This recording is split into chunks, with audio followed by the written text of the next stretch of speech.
It is the next episode of This Crap Was on National Television, or as I like to call it, Chris is forced to watch crap. Exactly.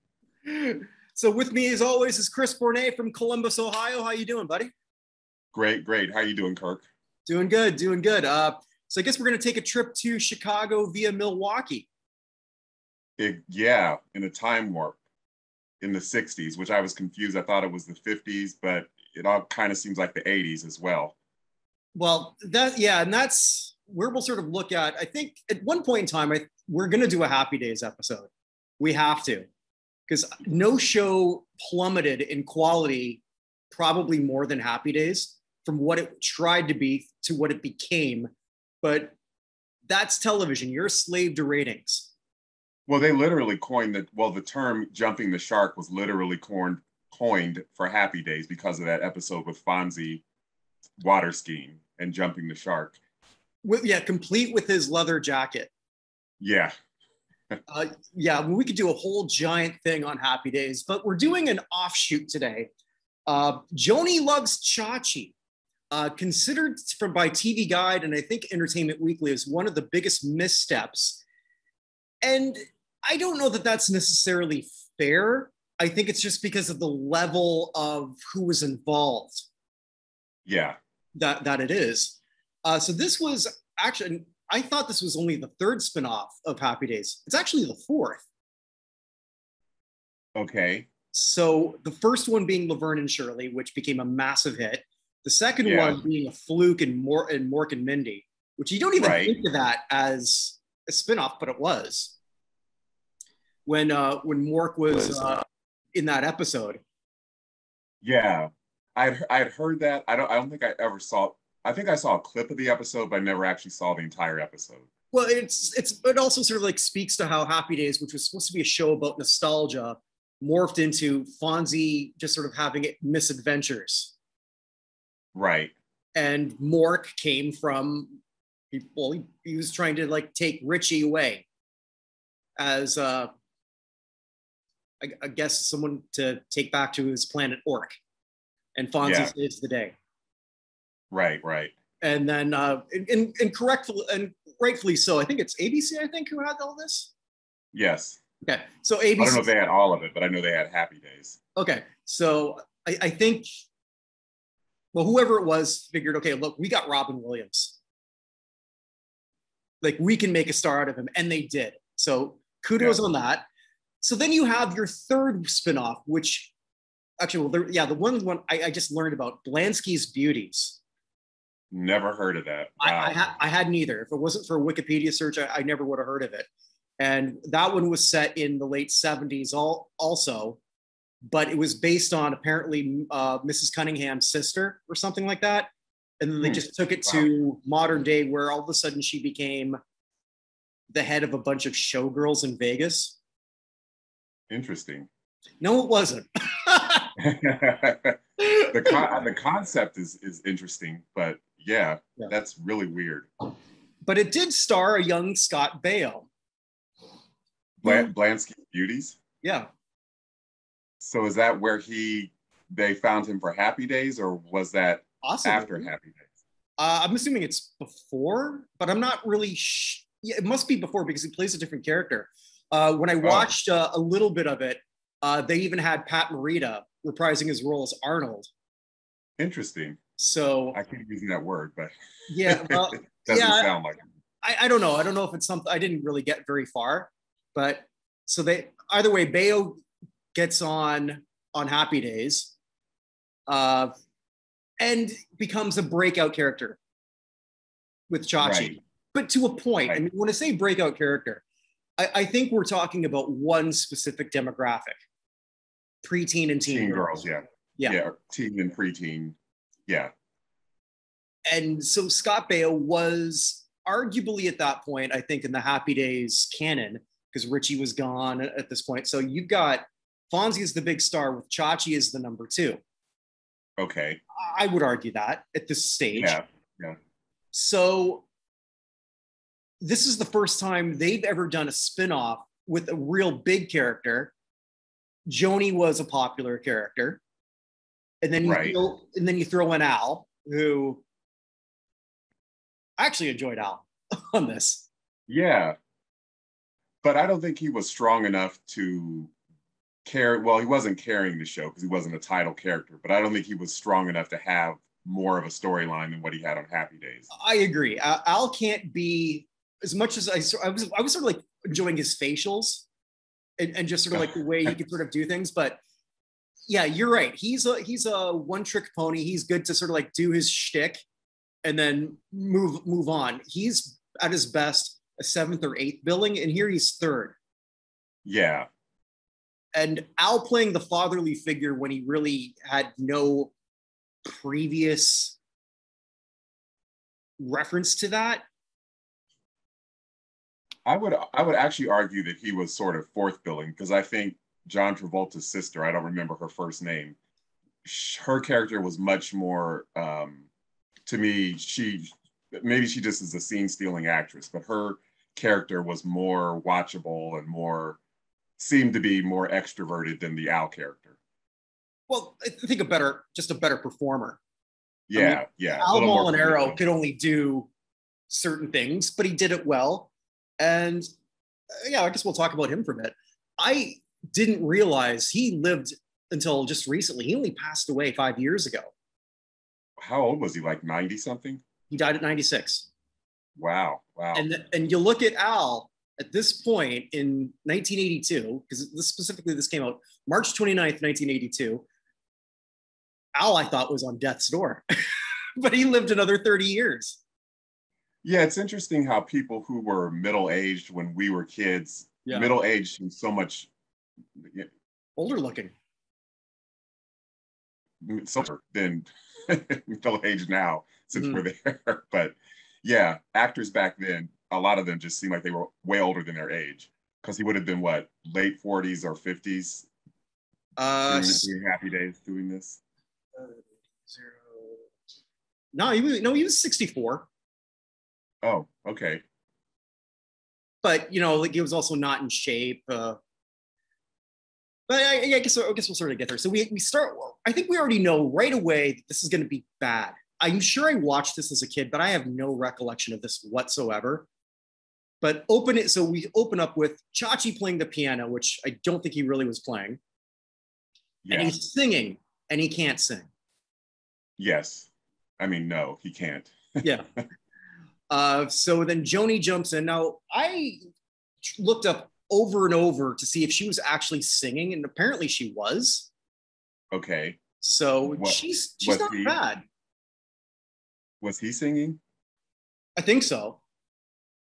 Okay. Yeah.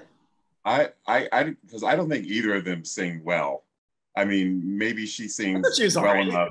Maybe in comparison, maybe because I'm looking at her following Chachi, and I'm thinking, okay, not bad. They both sounded off key to me. Like, they'll go and get someone to dub, Meryl Streep's voice, but they let Aaron Moran and Scott Baio do their own singing. So that's just interesting. I didn't know this either. Apparently, around the same time, he put out 2 albums. Did he really? Yeah. But he was really going for the teen idol, like the Leif Garrett thing. Oh, I mean, why not? I mean, the formula was there. Like, wasn't this around the same time did you ever see the movie Zapped? I did. I used to love that movie as a kid. Yeah, so I think it was around the same time. So he was a massive, massive star, remained successful well into the 80s through, was it Charles in Charge, I think it was. But like outside of that, there's a lot of stories coming out about Scott Baio that are not exactly flattering. Like sexual harassment stories, or what kind of stories? Well, I mean, it was sort of well known that Scott Baio was almost like a gateway for a lot of women coming in Hollywood. So like he's been with a lot of the cases before they were famous, like Heather Locklear, Pam Anderson, Nicolette Sheridan. I'm trying to think of a couple others, but those are the sounds three. Like sounds like Blonde Starlets was his thing. Right. And then one of them was Nicole Eggert, who was on that show, Charles in Charge. And she alleged recently that he pursued her when she was 17. And then he said he was how old at the time? I don't know. Late 20s, maybe. Okay. Old enough that it probably wasn't appropriate. But his response was, no, I waited until she was 18.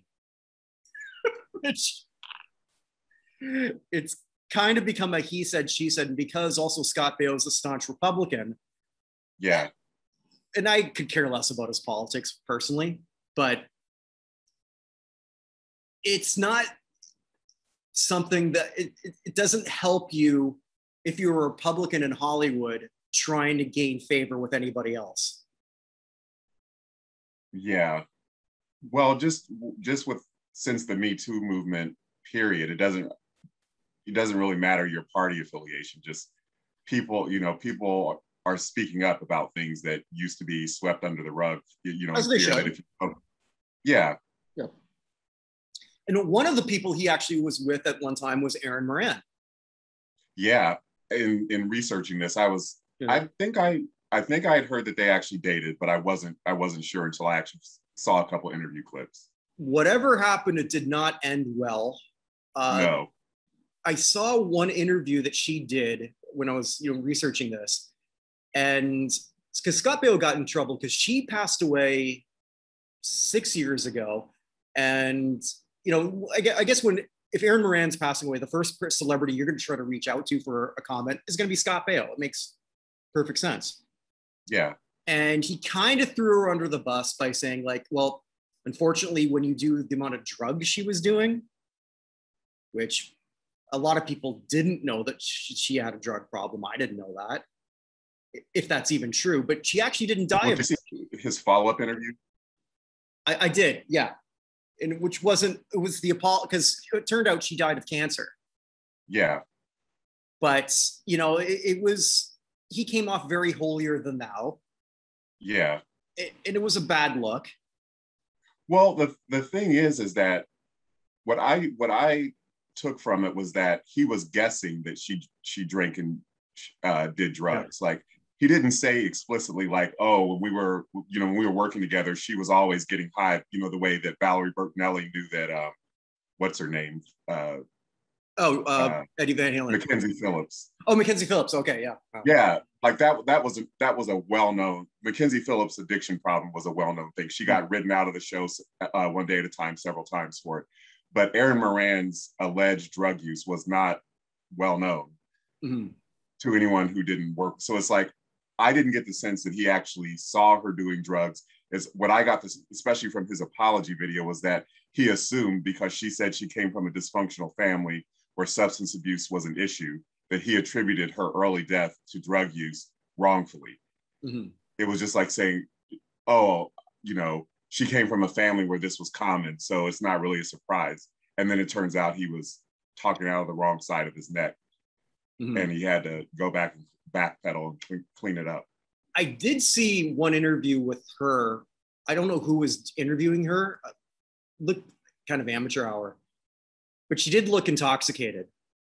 Okay. And she was talking about how she had slept with Scott Baio and then was making fun of the size of.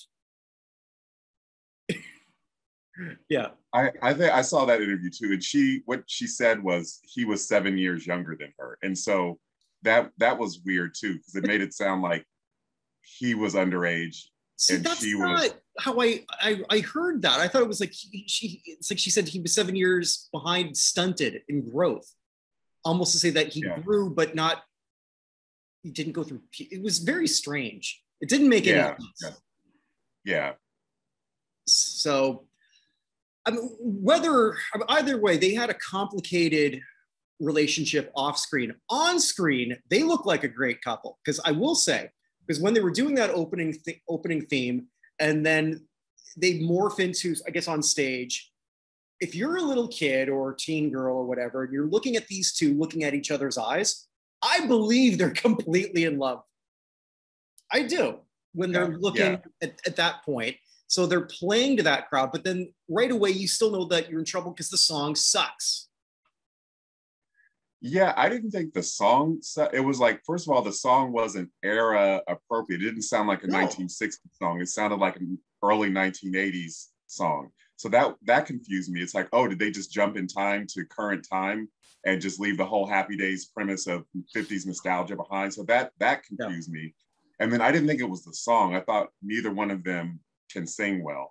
I don't think they're horrible singers, but they sounded off key. Like those are the days before auto-tune, obviously.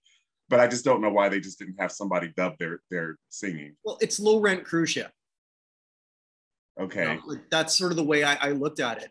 And I didn't watch any other episodes, but I did sort of like look at sort of the listing of it. And so they had one episode about Beatlemania. Okay. So they're definitely sort of playing in that early mid 60s. But, when we look back at Happy Days around this time, they gave up on the nostalgia.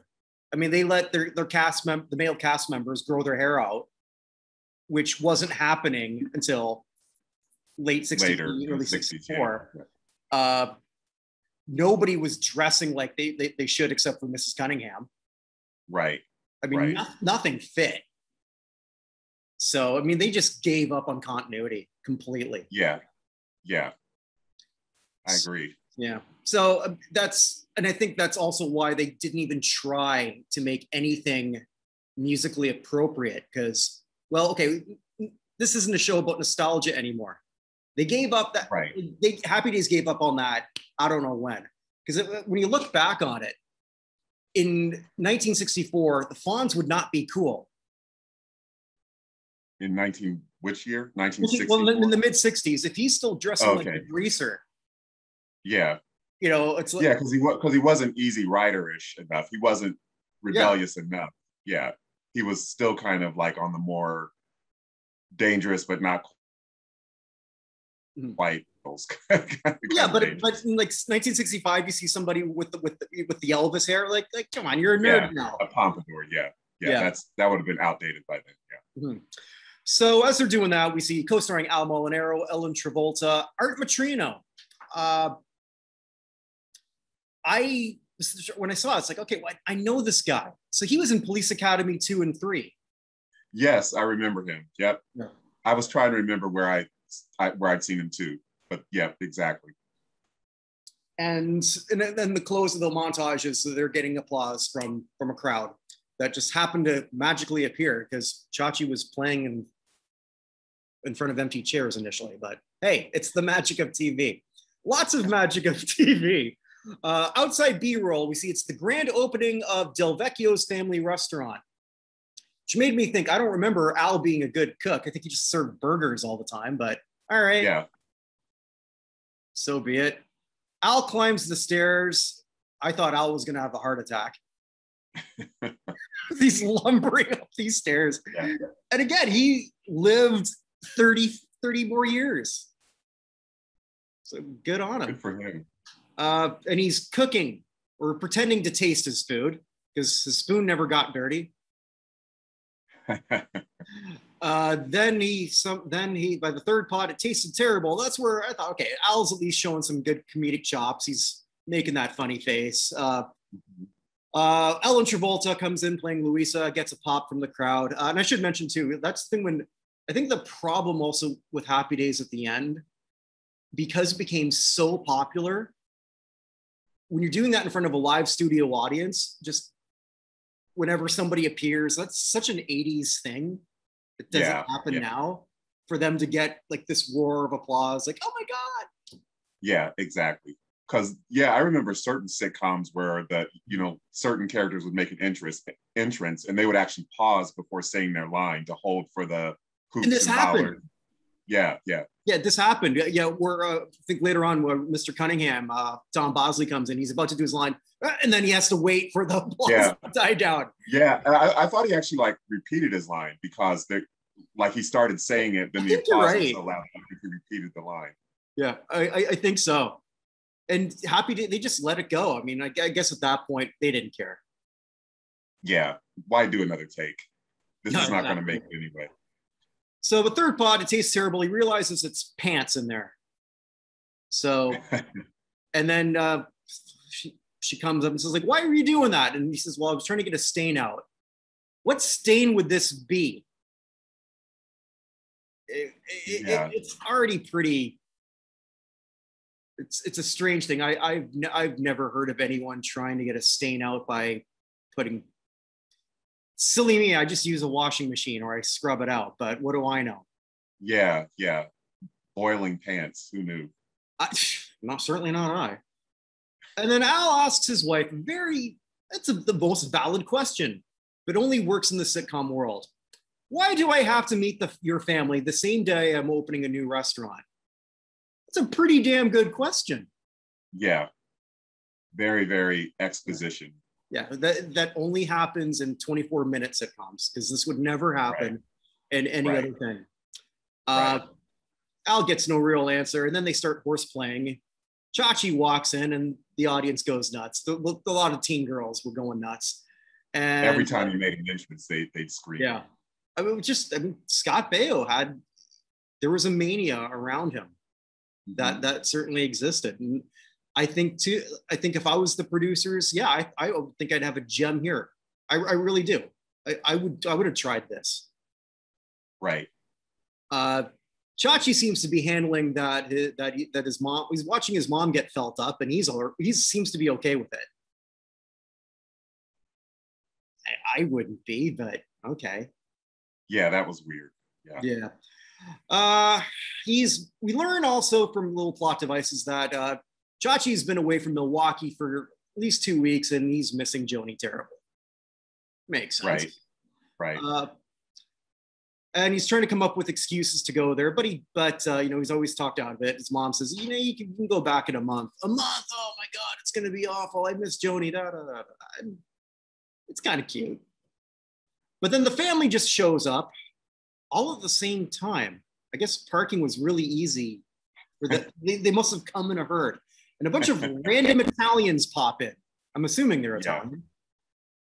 Well, everybody said A when they entered, like Tony Danza. That's true. Yeah, they did.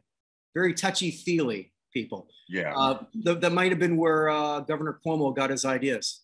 Oh, God. Well, there was a lot of face touching in this episode. I didn't really notice that, but I'm sure you're right. Yeah. Well, and then Uncle Rico shows up, and then Lisa says to Al, Uncle Rico thinks he's the head of the family. And why is he just learning about Uncle Rico for the first time? Why is he learning about any of these people for the first time? Whatever. Rico, Do you know? Did they set up the spinoff on Happy Days? Like, did they introduce Ellen Travolta? I don't remember. Did they introduce Ellen Travolta? I believe so. I don't remember. I should have looked up how, but I'm pretty sure that she was there in a few episodes, playing Chachi's mom. Okay, because I don't even remember Chachi like having parents in the show in Happy Days. I don't even remember how that transitioned. I think it was just the mom. Okay. I don't, because that's the interesting thing with Happy Days, right? For a show that lasted 11 years, so many of these episodes are forgettable because they're so stupid. Yeah. There's nothing that I remember more of the goofy things, like you said, the jumping the shark, Fonzie saving Richie from an alien, the song "Do the Fonzie." Oh, I don't remember that one. Yeah, Leather Tuscadero plays at Arnold's, and it's "Do the Fonzie." Oh my God. And and he dances. I think he just does this, just with his thumbs up, like, hey. So they were trying to start a dance craze on top of all the other merchandising and stuff. I'm I'm pretty sure I had a a Fonz t-shirt when I was a little kid, with just doing the thumbs up, just going, hey, and I'm sure I had a Happy Days lunchbox. I must have. Yeah, I remember some classmates had Happy Days lunchboxes. All right, so they meet Al, and then Rico's looking him up and down, and Rico just says all of a sudden Goomba, and then touches his face. And they're pretty much establishing that Uncle Rico is a blowhard right away, and he's going to be somewhat comic relief as the somewhat lovable doofus who tries a little too hard. Right. I mean, they're really doing their best to make this guy a star. I thought. The Chachi character, you mean? No, Rico. Chachi was already a star, so I thought. Oh, you mean they were trying to make the actor a star? Well, or establish the character rather. Okay. I should say. And so he says, like, he just saw the restaurant once, and I should mention they said that it's a family restaurant in the banner. Mm-hmm. Now, I don't know about you, but usually when you see a family restaurant, I don't necessarily think of entertainment. Of the musical variety. I'm sure it wasn't different in the 60s in Chicago. No. And how is it a family so it's just Al and his wife and Chachi? I mean, that is a family, but when I think of a family restaurant, I think of like extended family, like siblings or parents and children running a family restaurant. I always thought when they say family restaurant, what they're really trying to say is it's for families. Okay, the customer base is. Yeah. Either way, it's like I had many questions as to what kind of establishment Al was trying to make.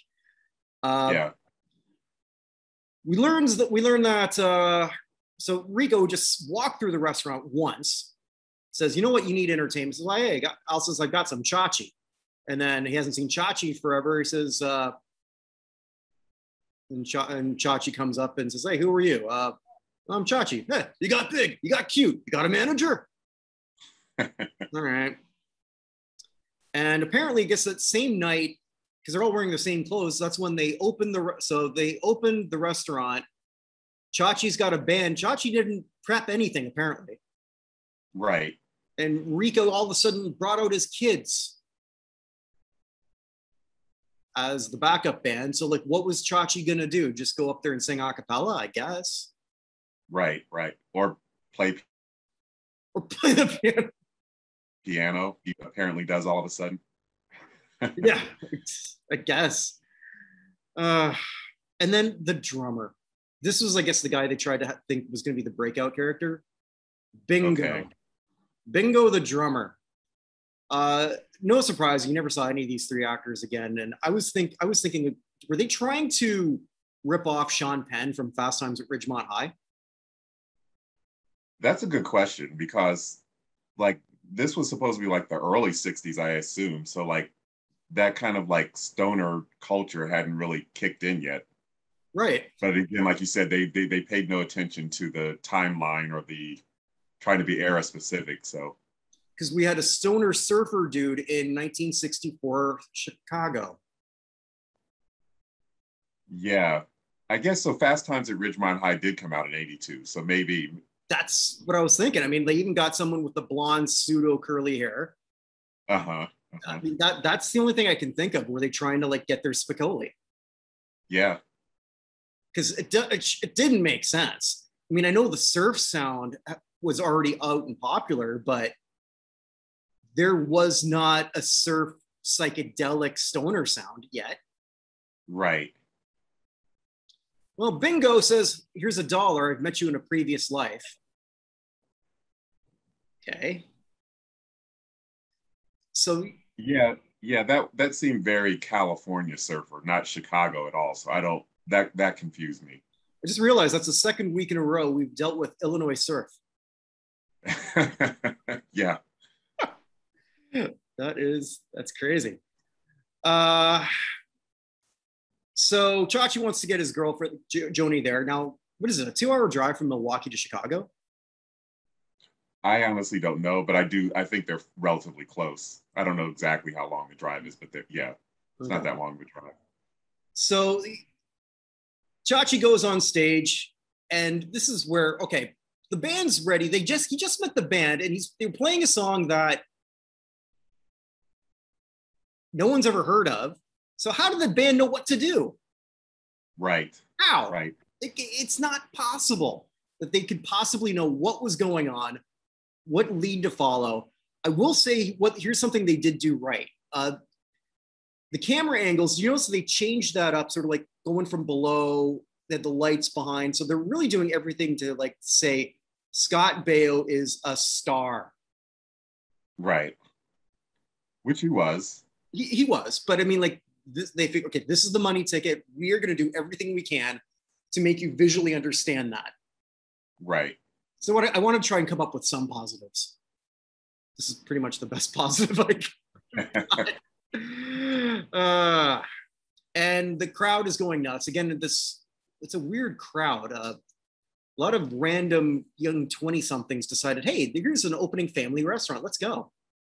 Doesn't right. seem... I guess that's why I didn't connect the dots with like family, meaning it's like where families go to eat. Because I just thought, oh, Del Vecchio's it's like a family-run restaurant. Well, I was just going by the banner. They didn't say it, but that was the banner that they had outside.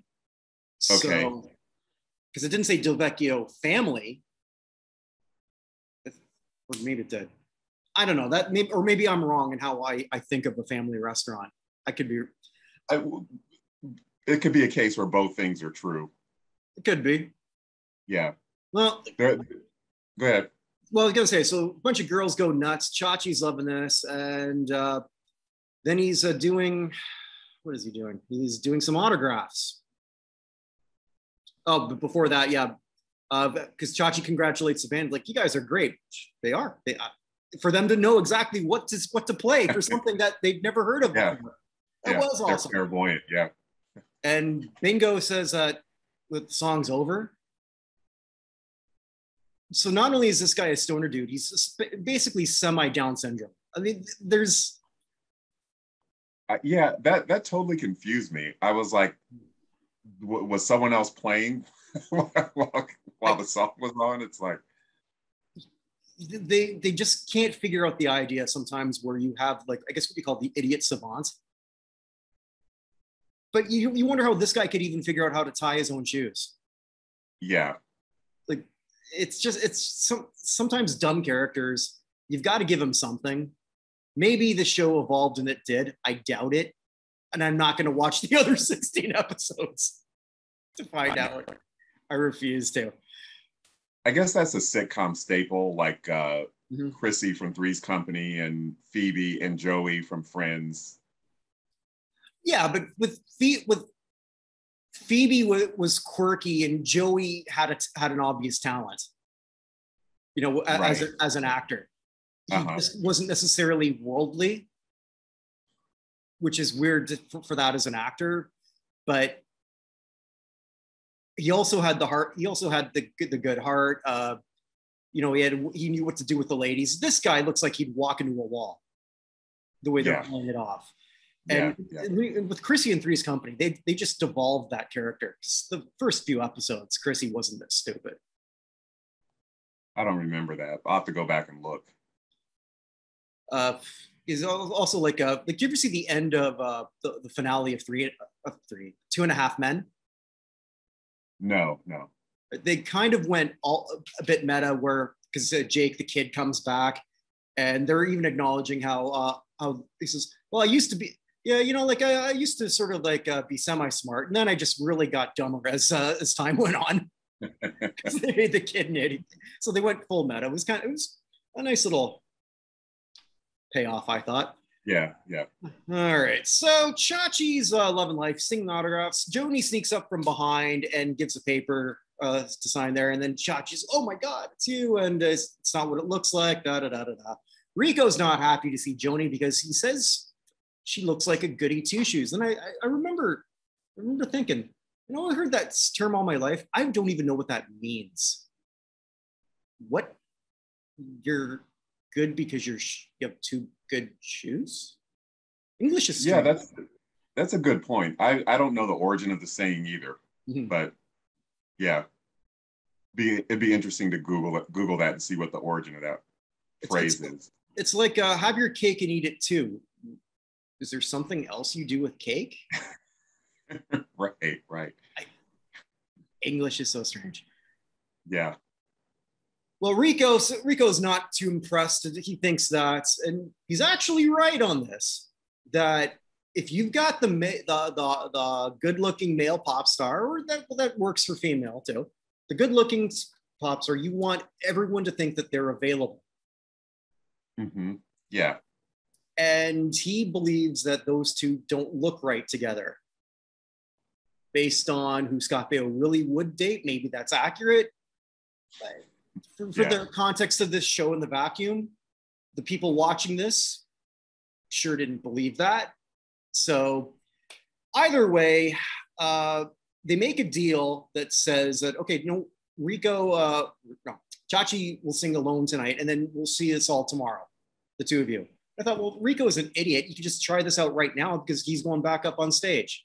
What difference does it make? But fine. Right. Well, they have to make time for Joanie's transition. That's true. Yeah, that was the plot device because she got upset with that, and then somehow she found a gown because which didn't look very early 60s to me either. Not at all. And so they're playing, and then she makes a grand entrance, and she's trying to look sexy, but she's not. Erin Moran was pretty, but Erin Moran could never play sexy because she's not, and she wasn't. And I felt bad for her. It's like she was trying to do what she thought sexy looked like. If I remember correctly, it's just like she just kept doing a shimmy. Like just like up and down. She's like just a bad one at that. And she would play to the crowd. Then she sat on some random guy's lap. Scott Baio's getting pissed off, so he's doing the same thing. And again, it's another number that it's an original, but it doesn't fit. It's not well produced. It's not good. What I kept looking and I couldn't find it because I found Scott Baio's 2 albums, but I'm thinking they probably thought, okay, we can put out an album. And they never did. Because if I'm the producer of this show, if I'm going to have these people sing over and over, am I not going to put out vinyl of this? If they did, well, maybe that was the plan. But when the ratings tanked, they kind of but let's scrap that idea. Sure, but they had time because let's talk about the ratings because the first 4 episodes were technically part of 1 season, and then it continued up until 13 more into the 2nd season. This finished at number 4 in the Nielsen ratings for the first 4 episodes. That's huge. Yeah. And then it goes into summer hiatus and then starts up again. Presumably, you already have these songs in the tank. Right. So could you not have put that out? Or maybe they were waiting for more stuff, like you said. Because it went from number 4 to number 80 something, which is bad. Plummet, yeah. Considering there would have only been like 100 shows at the time. Yeah. So I think that's sort of a good question. Like, why did it plummet so bad? And I think a big part of it is the music. The music's not good. The people were sort of getting sick of the lame plots anyway of the whole Happy Days universe because it didn't make sense. The nostalgia thing they gave up on completely. And well, they probably just lost momentum since sounds like it was a mid-season replacement. Yeah. They didn't have an entire season to retain that audience that made it, kept it in the top 10 or top 5 for its first few episodes. So if it had debuted as a full season, maybe it would have made it through at least 2 complete seasons, because maybe people would have just watched out of, just loyalty after seeing the first few shows. Sometimes you do. So, I think they moved it away too so it wasn't following after Happy Days. Erin Moran, I found a print interview where she says, well, it was never meant to be long. It's like, okay, yes, it was. There's not one producer, especially those producers, who are thinking that they don't want those sweet syndication money. Yeah, yeah. She made it sound like it was a Netflix type show, where this was supposed to be a limited brunch, and that did not exist in the 1980s. Nobody made, unless it was like a mini series, like based on a book or something, where you have something over 2 or 3 nights, or something like Roots. The limited series did not exist back then, right. At least not in America. I know that England used to do that, but it didn't exist in America. No, I mean, the whole thing was get to like 100 episodes, and then your real money is your syndication. Exactly. So either she's stupid or she's lying. I think she was just trying to spin it in a way that made it sound like it wasn't a failure. Which is interesting, you know, coming from her. It's okay that didn't work out well. You were a beloved character in one of the most successful television shows of all time. So it was a miss. Right. Big deal. Right. You know, but you know, I guess maybe you don't think that way. But anyway, Rico comes in, apologizes to Joanie because he's really impressed how sexy she got. Just creepy. And then the creepiness intensifies. Wants them to go mingle. And Joanie's upset about a bit of the double standard that exists, that Chachi's saying, like, well, how come it's okay when you do it? She's right. Did you think her whole sexy transformation was kind of a ripoff of Grease, the Olivia Newton-John character? Never thought of that. But yeah, now that you bring it up. They did have John Travolta's sister, so. That's true. That's true. Although the sexual chemistry between John Travolta and Olivia Newton-John isn't the same as Joanie and Chachi. I honestly think so, yes. So here's the creepiest bit. Joanie sits at a table with a guy who looked to be, I'd say late 30s. Mm-hmm. Yeah. And then he asked how old she is. I'm 18. No, I had a birthday. I'm 24. Okay. And then I wrote down, like, again, what kind of place is Al running here? Yeah, isn't it supposed to be a family restaurant? Yeah. And he asks her out, and she looks befuddled, but I mean, she's putting out those vibes. Right. I guess she was just trying to make Chachi jealous, though, right? Yeah. And so Chachi wants to fight him. He stands up. Chachi's dwarfed by this guy. And by the way, he's ready to go. And then as they're walking out, that's when Howard and Marion show up. And Howard's freaking. I think that's sort of like where he has to repeat his line because the crowd's going nuts. Because Mr. Cunningham's there. And he goes, What's going on? What's Joanie wearing? Like, it wasn't even that sexy, really. But especially for performing on stage, but right, that is her dad. Yeah, I mean, it's no Diane Carroll Star Wars Holiday Special. No, and it's not skin tight leather pants like Olivia Newton-John. That's also true. Yeah. And then here's another very uncomfortable part. This one made me massively uncomfortable. Last week we sort of had casual rape discussion. Here we have domestic violence thrown around casually. Yeah, that surprised me that they threw that in there so casually. That was very jarring, actually. And what it was, it's not that, okay, Chachi goes to, when we don't see it, it's off camera, it's offset. So Chachi apparently goes to take a swing at this guy. Joanie gets in the way and gets hit. And then we see him bring her in, like, what'd you do that? Like he's showing concern for it, but I mean, like, no one's flipping out. Like, there's Mr. Cunningham who hears this. How is he not tearing Chachi apart, even if it is an accident? Which it made it seem like he wanted to, but the mom stopped him. Mrs. Cunningham stopped him. But it's just so casual. Like, Joanie got hit in the face by a guy. Right.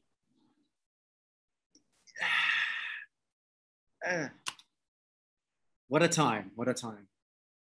Yeah, I mean, granted, it was an accident, but the way they played it was totally for laughs. Well, that's it. They played it for jokes, a few Yeah. times, and it's.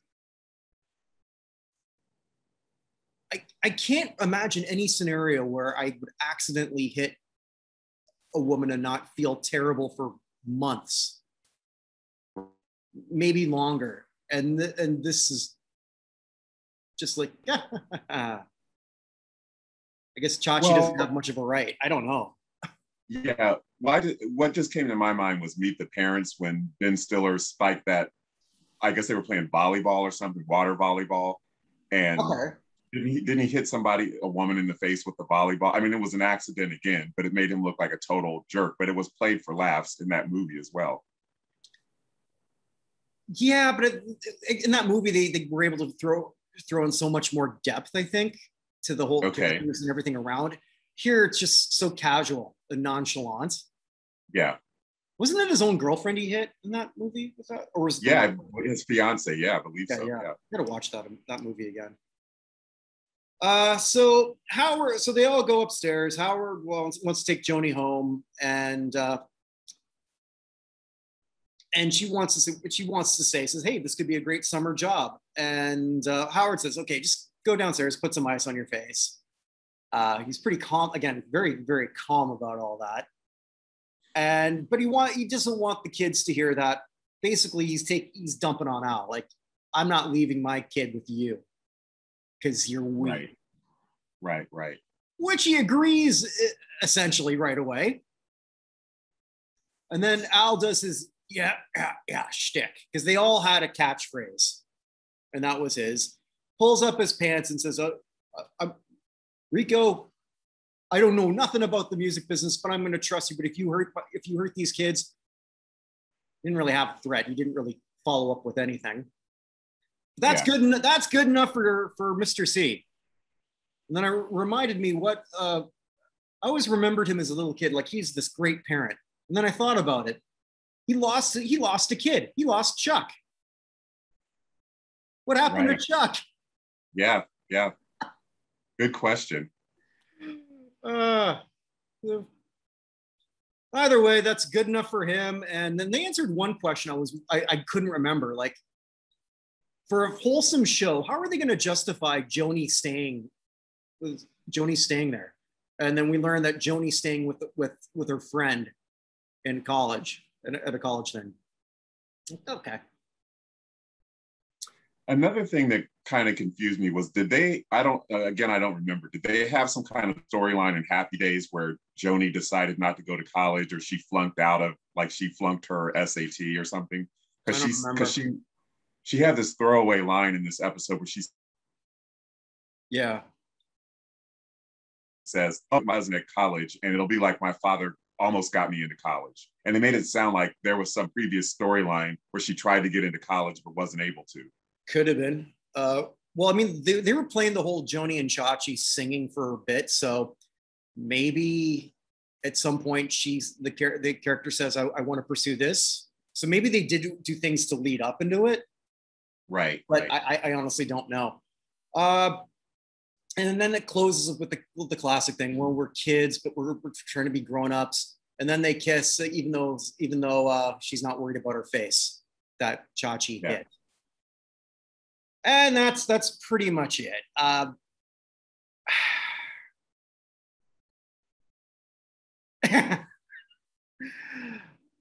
This didn't last. It was a disaster of a show. But again, we ask, what I always ask you, whose fault is this? That's a really good question. I don't know if it was Gary Marshall who decided to spin this off. I didn't look that deeply into the research. I saw that one of the writers was Lowell Gaines. I think that's how you pronounce his name. Yeah, and he was all. So they tried. Yeah. So they tried to bring on the same team. So I don't know whose idea the Joanie and Chachi spinoff was. Whoever that was, it's their fault. I see. When I look at it, I don't think they were wrong to try. Okay. Again, Happy Days has already produced 2 successful spinoffs. You've got a megastar, and he was in Scott Baio. It's worth a shot. I think where they really screwed up is the music. Yes. Because if you're going to say that we're going to have two people who are going to sing twice a show, which I believe they did, and they gave them nothing. Right, right. So, I mean, nothing you could market, nothing you could do with anything, nothing that was any good. At least with the Partridge Family, yeah, it was David Cassidy doing all the grunt work and the heavy lifting, but there was a machine behind him giving him polished and produced songs. Right. There's nothing here that you can do anything with. Right. So you essentially, so if you're invested in the characters, but you're losing 5 minutes of plot point each episode because they have to sing stupid shit. And also musical shows weren't that common. And by the 80s, like there were we talked about this with the Pink Lady show, the variety show had run its course. So the whole musical television thing was not popular, at least not in prime time. I mean, I know Saturday Night Live had musical guests. And but they were real musical guests, you know. Yeah. And still to this day, it'll not always, but it might be someone cutting edge, or might be somebody that you've never seen on a large stage before. So yeah, I think that was a big, but you're right. I forgot about the time frame too. That it just wasn't going to work, and they didn't give them the tools to make it work. Right. So after the show got canceled, they just rolled those characters back in to Happy Days for one final season. Happy Days ended with Joanie and Chachi getting married, and that was pretty much it. I forgot there's kind of a tie-in for both of our projects through Happy Days in a way. Really?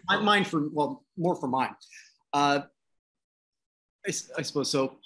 Henry Winkler was in a movie called The One and Only in 1976 or 77. And that's where he played a professional wrestler. Wow. I'm going to have to look that up and watch it. Wow. Not particularly. Is it available can you?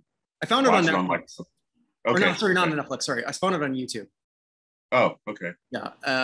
It's not a great film, but it's set in the 50s where this guy's trying to be an actor and it's going nowhere. And so he enters the world of pro wrestling. And in one of the early scenes, he goes into the ring against a guy named Indian Joe, who beats the crap out of him. Indian Joe was played by a young man named Chavo Guerrero. Wow. So, who I had the pleasure of writing his autobiography. He's since passed away, Chavo Guerrero Sr. And when he told me about that, because I rewatched the movie and I saw all the clips where Chavo's in it, and Chavo's beating the crap out of him. And he told me that Henry Winkler said to him to try and get him in the mood. He said, by the way, he insulted his mother. Okay. Just to try and get him riled up. Chavo, yeah. And so in that, Chavo looks pretty mean. And so I said, you realize you were the coolest man in the 1970s. He says, what do you mean? You're the only one to beat up the Fonz. Wow. What did he say?